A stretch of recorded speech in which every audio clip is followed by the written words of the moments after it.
नमस्कार दोस्तों, मैं उमा शंकर, सिविल इंजीनियर। मेरे यूट्यूब चैनल सिविल वर्क में आपका स्वागत है। हम आज बात करने वाले हैं कि जैसे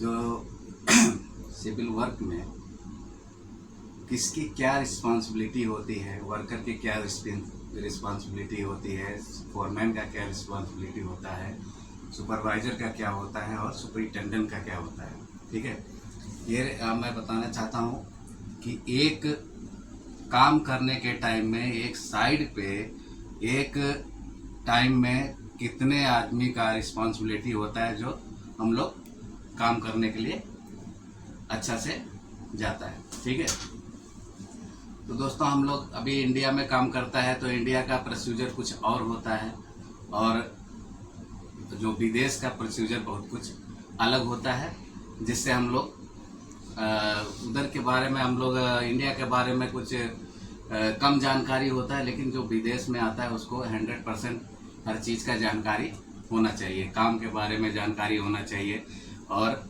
उधर का जो प्रोसीजर है, सबसे बड़ा प्रोसीजर के बारे में जानकारी होना ज़रूरी है। तो आप लोग जैसे कोई होता है कि हम लोग डिप्लोमा होल्डर है, जो अपना क्या जो कोई लोग जो है डिप्लोमा होल्डर होता है और जो कई लोग बीटेक किया हुआ होता है, लेकिन क्या होता है कि अभी वो बीटेक करके हम लोग फ्रेश रहता है, खाली हम लोग काम के बारे में हमको जानकारी नहीं रहता है, काम एक्सपीरियंस के बारे में जानकारी नहीं रहता है, काम का क्या एक्सपीरियंस होना चाहिए वो जानकारी नहीं रहता है। ऐसा वाला जिसको अगर कोई करके बीटेक करके बैठा हुआ है तो हमको सीधा इंजीनियर में हम लोग जाने के लिए ट्राई करता है। तो सीधा इंजीनियर में जाने के लिए ट्राई करने के लिए हम लोग प्रॉब्लम फेस करना पड़ेगा, इसलिए हम लोग को कभी भी उसका कहीं ना कहीं इसके लिए एक्सपीरियंस लेना पड़ता है। इसलिए हम लोग डायरेक्ट फ्रेशर को इंजीनियर में लेंगे तो आपका सैलरी कम कर देंगे, आपका रिस्पॉन्सिबिलिटी रहता है ज़्यादा, आप प्रॉब्लम फेस करना पड़ेगा, इसलिए आपको कभी भी हम एक्सपीरियंस कहीं ना कहीं लेना पड़ता है। दूसरा है डिप्लोमा होल्डर मतलब हम लोग डिप्लोमा किया होता है, जो हाई स्कूल इंटर के बाद में आदमी डिप्लोमा करके रहता है, उसको भी ज़्यादा ज़रूरी है एक्सपीरियंस के लिए। तो हम लोग पहला एक्सपीरियंस क्या होता है, जो इंडिया में है कहीं भी कोई भी देश में हम लोग अपना काम का एक्सपीरियंस लेता है, उसके बाद में हम लोग ट्राई करता है कि कहीं हम लोग अच्छा जॉब मिल जाए। अच्छे जॉब के लिए हम लोग ज़्यादा करके बाहर के लिए ट्राई करता है, बाहर के लिए ट्राई करेगा तो बाहर में हमको क्या प्रॉब्लम फेस करना पड़ेगा वो उसके लिए आपको बताना चाहते हैं। ठीक है, हम लोग सिविल फोरमैन सबसे पहले आता है। सिविल फोरमैन के लिए हम लोग अप्लाई करता है। सिविल फोरमैन का रिस्पॉन्सिबिलिटी साइडों पे सबसे ज़्यादा होता है, क्योंकि सिविल फोरमैन एक ऐसा पोस्ट है कि जिसको हम लोग साइड पे भी इस्तेमाल करना पड़ता है और पेपर वर्क के लिए भी उसको इस्तेमाल करना पड़ता है। बहुत कुछ हम लोग को उधर प्रॉब्लम फेस करना पड़ता है उसके लिए। ठीक है, तो आप कभी भी सिविल फोरमैन के लिए आप उधर ट्राई मार रहा है, करने के लिए कर रहा है, तो ये वीडियो आपको लास्ट तक देखना बहुत ज़रूरी है। ठीक है, तो फोरमैन के लिए हम लोग ट्राई मारता है। फोरमैन का भी कुछ हम लोग अभी डिप्लोमा करके हम लोग ज़्यादा पैसा कमाने के लिए जा रहे हैं, तो सबसे पहले क्या करना है कि हमको कहीं ना कहीं छोटा मोटा एक्सपीरियंस इंडिया में या कहीं भी आप रहता है उधर लेना पड़ेगा, जो कि सिविल वर्क के बारे में होना चाहिए। जैसे कि कारपेंटर का काम आपको कम से कम 40% आना चाहिए, स्टील फिक्सर का काम आपको 40% आना चाहिए, कम से कम आपको मैसन का काम भी कुछ ऐसा जो हम लोग प्रैक्टिकल में कुछ ना कुछ समझ में आना चाहिए, तभी हम लोग बाहर के लिए ट्राई कर सकता है। क्योंकि उधर हम लोग को जो सिविल फोरमैन होता है उसका जिम्मेदारी पूरा साइड का होता है, जो भी साइड पे काम चलता है उसका जिम्मेदारी उसी के फोरमैन के पास में होता है। उसके बाद में आप उधर जाएंगे, जाने के बाद आपका जो इंटरव्यू वहाँ पे फेस करना पड़ेगा। इंटरव्यू के लिए जो आप लोग काम करेगा आपको याद रखना पड़ेगा वो, इसीलिए क्योंकि आप क्या काम कर सकता है, करवा सकता है, क्योंकि आपके अंडर में 15 से 20 आदमी कंटिन्यू रहने वाला है। 15 से 20 आदमी का प्रोग्रेस आपको कंपनी को हर दिन उधर रिपोर्ट करना पड़ेगा, ठीक है।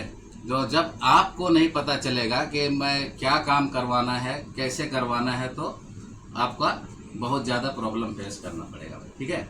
इसलिए आपका वो रिस्पॉन्सिबिलिटी होता है, जब आप साइड पे जाएगा, आपके पास में 20 आदमी आ गया, 20 आदमी का क्या क्या काम है, स्टील फिक्सर है, उसमें मैसन है, उसमें कारपेंटर है, ठीक है। ये तीनों का काम बांटना होता है। काम कितना एक आदमी का होता है वो नॉर्म्स में लिख के आता है, इतना हम लोग को नॉर्म्स के हिसाब से काम करके देना होगा, ठीक है। तो पहले हम लोग को खुद को एसटीडी करना पड़ेगा, क्योंकि सबसे ज़्यादा ज़रूरी है कि जो वर्कर होता है, वर्कर को कैसा हैंडल करना है वो देखना है, वो सीखना सबसे ज़्यादा ज़रूरी है। अगर वर्कर को आप हैंडल कर दिया तो आप सब अच्छा सा फोरमैनी कर सकता है, आप अच्छा बात कर सकता है, आप काम करवा सकता है, सब कुछ कर सकता है, ठीक है। क्योंकि अगर आपका साथ में आपका वर्कर सही नहीं है तो आप वहाँ पे काम करने के लिए बहुत मुश्किल आने वाला है, ठीक है। तो फोरमैन है होता है, अभी आपका बता रहे हैं कि जो सबसे पहले साइट पे जाएगा तो TBT tool box topic face करना पड़ता है। टूल बॉक्स टॉपिक हम लोग मतलब होता है एक दूसरे को काम के बारे में बताना होता है, कैसा हम लोग काम करेगा, कितना काम करना है, एक आदमी का कितना काम करके देना है, वो हमारे नॉर्म्स के हिसाब से उसको उधर बताना होता है। और सेफली कैसा काम करना होता है उसके लिए हम लोग टीबीटी में बात करता है, ठीक है। वो बात करने के बाद में हम लोग वर्क के लिए डिवाइड करता है। क्या हम लोग के पास में मान लीजिए 25 आदमी दे दिया, 25 आदमी दिया है, उसमें से 6 कारपेंटर है। कारपेंटर का एक आदमी का मिनिमम जितना नॉर्म्स में कंपनी देता है नॉर्म्स काम करने के लिए, उसको आपको बताना होता है कि भाई इतना काम करके देना है। अगर इससे ओवर किया तो आपको कुछ ओवर टाइम ऐसा कुछ उसमें बात करना पड़ता है। और दूसरा है स्टील फिक्सर। स्टील फिक्सर का भी नॉर्म्स अलग होता है, उनका काम अलग होता है, उनका नॉर्म्स अलग होता है, उसके बारे में आप उसमें बात कर सकता है। मैसन का भी ऐसा ही है, मैसन आपका काम करेगा तो उसका भी नॉर्म्स अलग होता है। हर आदमी का नॉर्म्स उसमें कंपनी एक फिक्स करके देता है कि एक आदमी हमको एक दिन में इतना काम करके देना है, ठीक है। ठीक है दोस्तों, तो इसमें क्या है कि हम लोग को एक क्या बोलते बेनिफिट यही है कि हमको एक कंपनी के तरफ से एक एडवाइस मिलता है, भाई इतना काम आप करवाया, फोरमैन है, आप इतना आप काम करवाओगे तो आपको सही है, ठीक है। वो नॉर्म्स के हिसाब से वो लोग दिया रहता है, तो उस नॉर्म के हिसाब से अगर काम कर रहा है तो आप एकदम सही है, आपका एक्सपीरियंस सही है, आप फोरमैन सही है, ऐसा आप लोग को उधर माना जाएगा, ठीक है। अब दिक्कत क्या है, कभी इधर कैसे है, आपका ऊपर भी क्या है एक सुपरवाइजर होता है। सुपरवाइजर का काम क्या होता है, आपको मटेरियल ऐसा सब अरेंज करके आपको देगा, ठीक है।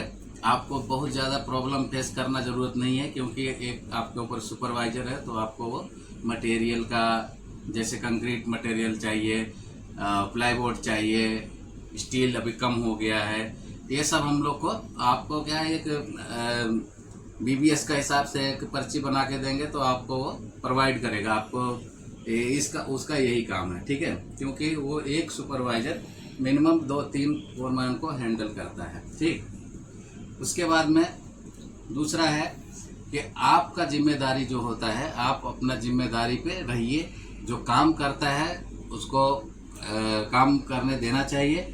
बहुत लोग होता है कि जैसे अभी फोरमैन बन गया है तो बहुत ज़्यादा ये बात नहीं करना चाहिए, क्योंकि इधर कैसा है कि आप काम करेगा तो आप फोरमैन ही अच्छा करेगा तो आपका इधर नाम अच्छा होने वाला है, ठीक है दोस्तों।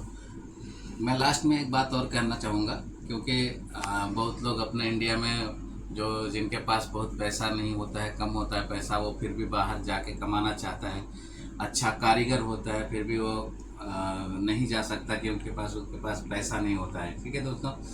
तो हमारा जो वीडियो है उसके डिस्क्रिप्शन में व्हाट्सएप ग्रुप रखा है, वो व्हाट्सएप ग्रुप में आप जाइए, उसके बाद में वहाँ पे आपको वैकेंसी बाय वैकेंसी का आपको मिलेगा। जो फ्री वैकेंसी ज़्यादा होता है हमारे पास में, अगर वो वैकेंसी आप लोग चेक करके जाएगा, नहीं तो डायरेक्ट हम लोग से बात भी कर सकता है उससे, अगर कहीं जाना है तो आपको बहुत ज़्यादा हेल्प मिल जाएगा। आप उससे आप लोग सेफ सुरक्षित कहीं ना कहीं आप कमाने लग जाएंगे।